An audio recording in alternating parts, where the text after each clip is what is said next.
2021 has been a crazy ride, and to be frank, every time you are in crypto and you think things cannot get crazier, crypto happens. And 2 weeks later, you're like, oh my God, like, why didn't I think about it?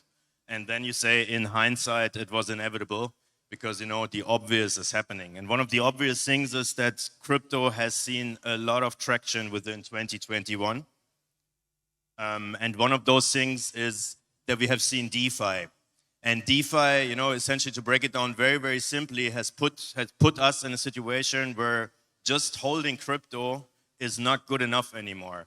That's so 2016 or so 2000, you know, until I would say May 2018. Because what had happened then is that suddenly we are seeing protocols and smart contracts where you just throw in your USDT, you throw in your Bitcoin, your Ethereum, and suddenly you earn interest rate.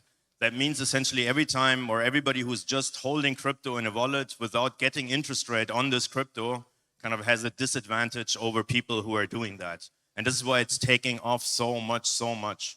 And the reason for that is that we're seeing automated lending protocols, automated market makers, where, you know, people have profit share within the protocol. And this is why everybody just yields on crypto. The second thing we have seen in this year is the craze of NFTs. And suddenly it's actually so obvious that suddenly we can sell digital originals, which is actually such an obvious thing to do, but it has taken off, starting with the art space, where suddenly everybody, you know, can make a piece of art and you can buy the original. I've seen a couple of friends, they're now so proud to have a $2,000 NFT that they put as their avatar picture on WhatsApp. So it's really funny what is happening there. But this is not where it stops. Actually, one of the most crazy things that has happened this year is all this play to earn craze. And what it essentially means is that now you don't sell, you know, a subscription for your game anymore, or you're selling an original game and people buy one time. No, what is happening is that you can sell every single in-game item. So every game character, every car you use, every starship you can fly, you sell it, and only then you can play the game. Axie's Infinity is the king of these games, and essentially you buy 3 monsters. All of these 3 monsters are NFTs. That means in order to play this game, you actually have to invest around $2,000, and then you can earn crypto with these NFTs. So it's essentially the same what has happened in DeFi. You suddenly yield on your NFTs. It's not good enough to only hold an NFT. You want to yield on it. So, and this had led to a situation where, you know, it's millions of players around the world are playing these games. In fact, with one of our companies, we now have around 700 players that do nothing else than playing games all day and earning crypto money for our investors. The second thing that has happened is the metaverse is the new normal. And why this is the case is because virtual games are huge. I just checked the statistics. Battleground has around a billion players out there. And, you know, World of Warcraft, Fortnite, Minecraft, all these games, they have hundreds of millions of players. So in fact, if you haven't played it, maybe you're just too old.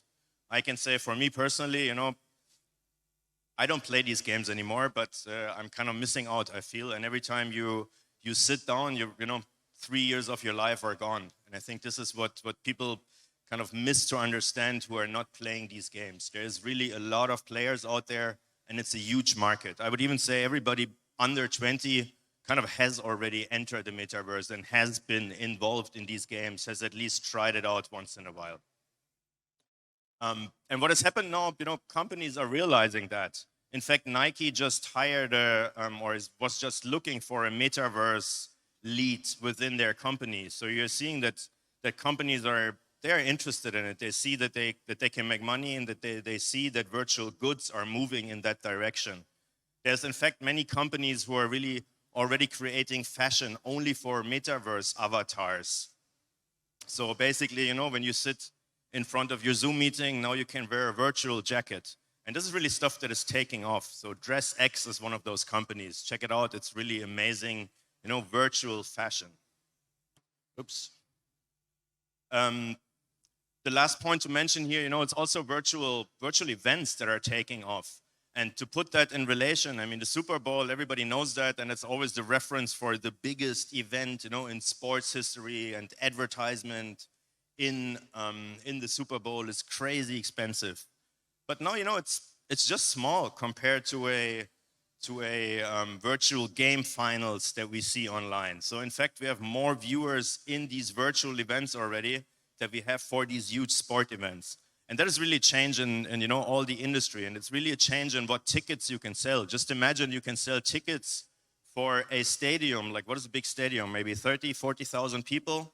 In the metaverse, you can make a concert with 2 million people. So just imagine selling a ticket for $1 to 2 million people versus selling, you know, 40,000 tickets for I don't know how much.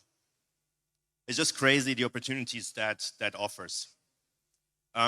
And all that put together now, you know, is what's happening in the metaverse, and this is what we're seeing next level economies building up. In fact, one way I like to look at it is to say, you know what, the metaverse, you can look at it as a game, but in fact, it's nothing more than now a 3D layer on top of the internet. And if you look at it like that, it suddenly doesn't seem that abstract anymore. You can just build a website, but now you can walk into the website. And I like to say, I had really my magic metaverse moment when we, with our company Space, did the first group meeting within our own metaverse. Not only that we can test our product while standing in our product, we also really, I can stand next to people I never met before in real life. Of course, it's a completely decentralized team all over the world. So suddenly I'm standing next to this avatar of my colleague I'm always talking on Zoom. And it's a really magical moment, I have to say, because suddenly you really have like a social feeling standing in the metaverse that is voice first, that is not chat first. So it's really an impressive moment. And if you feel that, if you feel that you're really interacting with someone, speech first, it's magical, I gotta say. And then, you know, you can find yourself, your avatar, you can build yourself the alter ego of the green unicorn you always wanted to be. And this, at the end of the day, enables 1 million new business models. Also there, you know, I like to look at it, it's basically the same what happened with the internet. In 1998, you were talking to companies and say, hey, you need a web page. And they looked at you and say, why do I need a web page? I have a good store here. People are coming into my store. You know, 10 years later, everybody has a web page. 20 years later, we're seeing crazy new business model with Uber and, you know, all Google Maps based, all iPhone or all mobile based business models coming out where suddenly you can do a lot of things. Last but not least, the metaverse creates a lot new job opportunities. And also there, you can take this internet reference. When 1998, you wanted to build a web page, good luck finding a web designer because there were none. You know, the job market was just created, it was just kicking off. Wait 5 years from now, I bet you the metaverse will be one of the biggest employers in the world, or all these different metaverses that are out there. You will see 3D web designers. We are already seeing millions of people playing games like the ones we have in our company. So it will be crazy. And you will see 1 million new jobs, and you know, many jobs you cannot even imagine today. So this is why, you know, with Space, the metaverse we are building, it's a commerce-focused metaverse.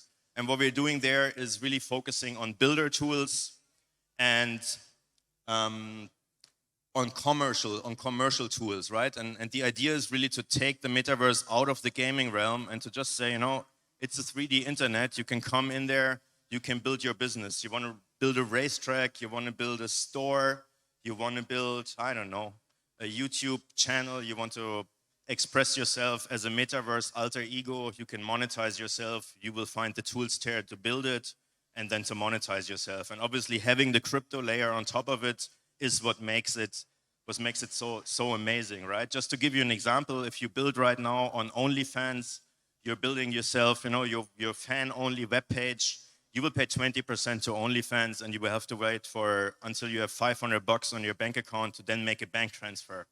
Using crypto, you cut all that out. You know, you cut the fees basically to zero if you want. You cut all the payment costs basically to zero. You make it instant. Here you go. It's just so much better than what we have right now. So that's it. If you would like to talk more about it, please approach me. or check out our MVP at tryspace.com. Thank you very much.